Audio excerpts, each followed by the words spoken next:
Bismillahirrahmanirrahim. In this lecture, we will discuss about coordination compounds or coordination complexes.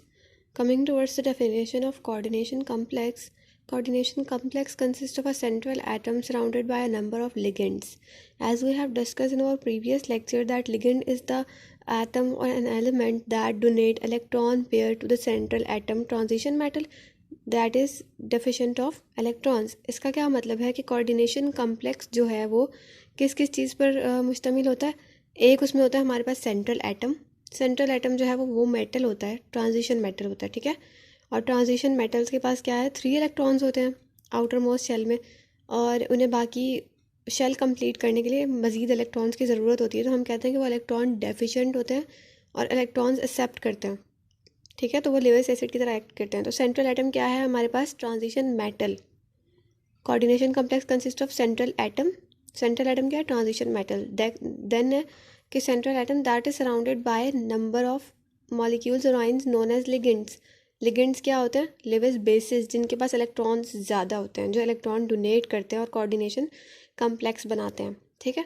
तो definition आप लोगों को आपसे समझ आ गई होगी, एक बार रिपीट कर देती हूँ।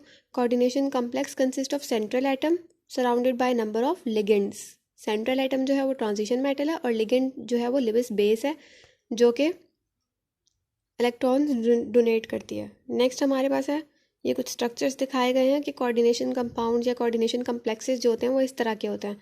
तो आप इसमें से सेंटर वाला जो है PTCl2NH3 ट्वाइस, इसको आप जो है वो इजीली इसका स्ट्रक्चर बनाकर याद कर सकते हैं।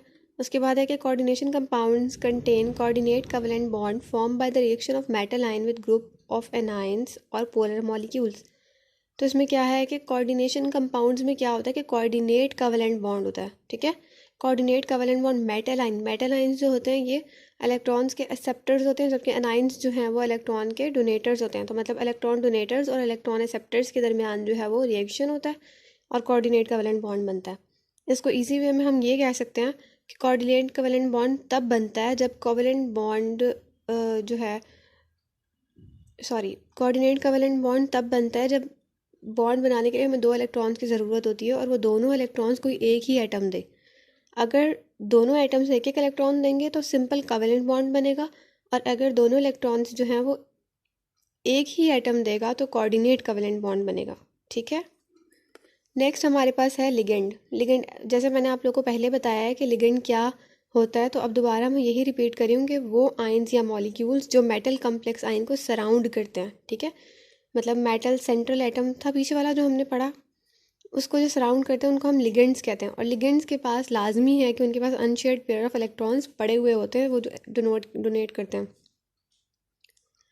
नेक्स्ट है कि लिगेंड जो है वो लिविस बेस की तरह एक्ट करते हैं, मतलब न्यूक्लियोफाइल होते हैं, इलेक्ट्रॉन्स उनके पास ज़्यादा होते हैं। जबकि ट्रांजिशन मेटल जो है, यानी ट्रांजिशन एलिमेंट जो हम पढ़े हैं, वो लिविस एसिड की तरह एक्ट करते हैं, मतलब इलेक्ट्रोफाइल्स होते हैं, इनके पास इलेक्ट्रॉन्स की कमी होती है। उसके अलावा ये कि एक कोऑर्डिनेशन कॉम्प्लेक्स में लिगेंड का जो एटम डायरेक्टली अटैच होता है ना मेटल एटम से, उसको हम कहते हैं डोनर एटम। जैसे आप इसमें देख सकते हैं यहाँ पर कि कॉपर है, हमें पता है कि ये जो Cu है ये मेटल है, ट्रांजिशन मेटल है, ठीक है। ट्रांजिशन मेटल के साथ जो डायरेक्टली अटैच है NH3 में से, NH3 पूरा लिगेंड है और लिगेंड में से N अटैच है कॉपर के साथ, तो इस N को हम कहेंगे ये डोनर एटम है, ठीक है। फिर हमने यहाँ पर क्या किया कि nitrogen is a donor atom, ठीक है, इन दिस कॉम्प्लेक्स आइन। नेक्स्ट हमारे पास है टाइप्स ऑफ लिगेंड्स की जो है वो 3 तरह की टाइप्स होती हैं। एक मोनोडेंटेट होता है, एक बायोडेंटेट होता है और एक पॉलीडेंटेट होता है।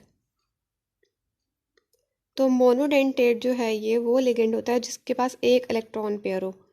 मोनोडेंटेट लिगेंड कौन सा होता है, जिसके पास एक इलेक्ट्रॉन पेयर हो, ठीक है, और वो एक इलेक्ट्रॉन पेयर जो है वो डोनेट कर दे। जबकि अगर हम बात करें बायोडेंटेट की, तो बायोडेंटेट वो लिगेंड होता है जिसमें 2 इलेक्ट्रॉन्स पेयर डोनेट करने की कैपेसिटी हो। जबकि मल्टीडेंटेट लिगेंड उसको कहते हैं जो एक से ज़्यादा इलेक्ट्रॉन पेयर डोनेट करे, ठीक है। तो बायोडेंटेट और पॉलीडेंटेट लिगेंड्स जो हैं इनको हम चिलेटिंग एजेंट्स भी कहते हैं, क्योंकि ये मेटल एटम को ऐसे होल्ड करते हैं जैसे एक क्लॉ, यानी जैसे कि पंजा, ठीक है। कोऑर्डिनेशन नंबर क्या होता है, कोऑर्डिनेशन नंबर किसी भी कोऑर्डिनेशन कंपाउंड में वो नंबर होता है जितने नंबर डोनर एटम्स के होते हैं। अगर हम ये कॉपर वाला ही मॉलिक्यूल दोबारा देखें तो इसमें कॉपर के साथ 4 नाइट्रोजन्स अटैच हैं, तो मतलब इसके कितने होंगे कोऑर्डिनेशन नंबर 4। ठीक है, तो हम नीचे ये देखते हैं कि स्ट्रक्चर जो है अगर लीनियर होगा तो कोऑर्डिनेशन नंबर 2 होगा, जैसे हमें यहाँ पर शो हो रहा है यहाँ पर। उसके अलावा अगर टेट्राहेड्रल होगा तो हमारे पास 4 होंगे। स्क्वायर प्लेनर में भी हमारे पास कितने होंगे कोऑर्डिनेशन नंबर 4, जबकि ऑक्टाहेड्रल में कितने डोनर एटम्स होंगे या कितने कोऑर्डिनेशन नंबर होंगे 6। सेंट्रल मेटल एटम और आयन क्या होता है? सेंट्रल मेटल एटम वही जैसे मैंने आपको पहले बताया कि सेंट्रल मेटल एटम जो है वो ट्रांजिशन एलिमेंट होता है। तो आप कोई भी आपको कॉम्प्लेक्स नज़र आया आप उसमें देखेंगे कि सेंट्रल एटम कौन सा है, सेंट्रल एटम कौन सा है जो ट्रांजिशन मेटल है। तो इस सब में ट्रांजिशन मेटल कौन सी है? कोबाल्ट। तो कोबाल्ट को हम कहेंगे ये सेंट्रल मेटल एटम है। उसके बाद जो है हम बात करेंगे कोऑर्डिनेशन स्फीयर की। तो कोऑर्डिनेशन स्फीयर ये जो ब्रैकेट है ये स्क्वायर ब्रैकेट है ना, स्क्वायर ब्रैकेट के अंदर जितना पोर्शन है इसको हम कहते हैं कोऑर्डिनेशन स्फीयर। और जो स्क्वायर ब्रैकेट के बाहर है, जैसे Cl3 जो है वो स्क्वायर ब्रैकेट के बाहर है, तो हम इसको कहेंगे कि ये है आयनाइजेशन स्फीयर। ठीक हो गया। आयनाइजेशन स्फीयर को हम primary valency of central atom भी कहते हैं। क्यों?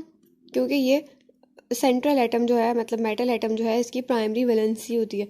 और ये हमारे पास आ गया NH3 6। ये 6 हमें क्या बता रहा है कि NH3 के 6 एटम मतलब NH3 के 6 एलिमेंट्स जो हैं वो कोबाल्ट के साथ अटैच हैं। ठीक है, तो NH3 के 6, तो हम क्या कहेंगे कोऑर्डिनेशन नंबर, हम अभी पढ़कर आए हैं कि कोऑर्डिनेशन नंबर वो होता है कि जितने उसके वो हों, मतलब जितने डोनर एटम्स हों। तो यहाँ पर डोनर एटम नाइट्रोजन कितने होंगे? 6। तो हम ये कहेंगे कोऑर्डिनेशन नंबर है। उसके अलावा जो जो इलेक्ट्रॉन्स डोनेट कर रहा है उसको हम कहते हैं लिगेंड है। तो ये वाला पोर्शन जो है ये लिगेंड है। ठीक है, ये आयनाइजेशन स्फीयर हो गया, ये कोऑर्डिनेशन स्फीयर हो गया पूरा, ये लिगेंड हो गया, ये सेंट्रल एटम हो गया और ये उसका कोऑर्डिनेशन नंबर। Thank you.